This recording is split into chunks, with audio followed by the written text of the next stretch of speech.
នៅនឹកគេជូនយកលេខផ្លែកទេស្ដាប់សំឡេងគេសើចសប្បាយ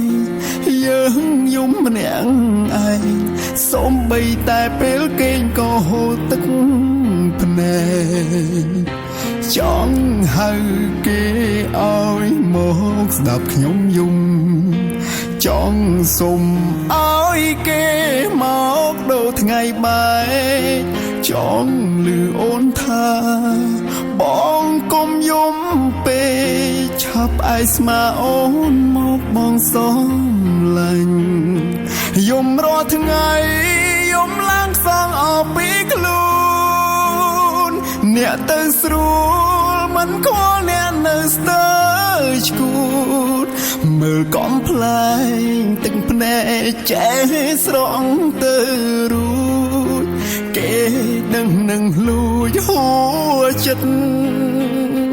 នឹកខ្លួនឯងពេលមិនទាន់មានស្នេហាទោះឯកាតែគ្មានអ្វីត្រូវកិននឹកសំលេ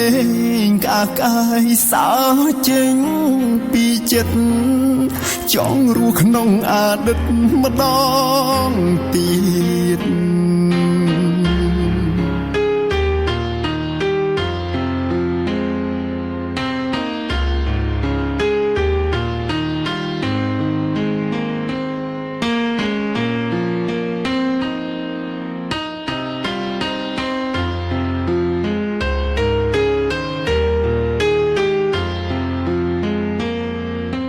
បែកគ្នាហើយហេតុអ្វីនៅនឹកគេ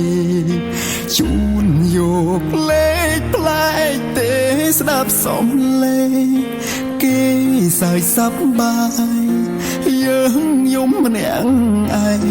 សូម្បីតែពេលគេងក៏ហូរទឹកភ្នែកចង់ហៅគេឲ្យមកស្ដាប់ខ្ញុំយំចង់សុំឲ្យគេមកដូរថ្ងៃបែកចង់លឺអូនថាបងកុំយំពេកឆាប់ឯស្មាអូនមកបងសំឡាញ់យំរាល់ថ្ងៃយំឡើងសងអស់ពីខ្លួនអ្នកទៅស្រួលមិនខ្វល់អ្នកនៅស្ទើរឈួតមើលកំប្លែងទឹកភ្នែកចេះស្រង់ទៅរួចគេដឹងនឹងលួចហួចិត្តនឹកខ្លួនឯងពេលមិនទាន់មានស្នេហា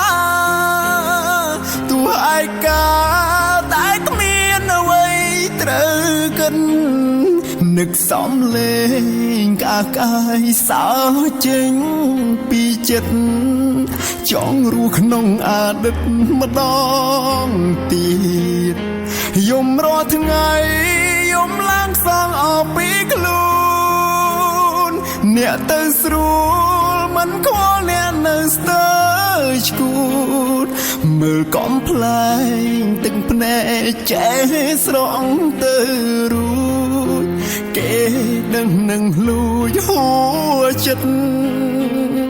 នឹកខ្លួនឯងពេលមិនទាន់មានស្នេហាទោះឯកាតែគ្មានអ្វីត្រូវកិននឹកសំលេងក្អាកក្អាយសើចេញពីចិត្តចង់រស់ក្នុងអតីតម្ដងទៀតនឹកសំលេងក្អាកក្អាយសើចេញ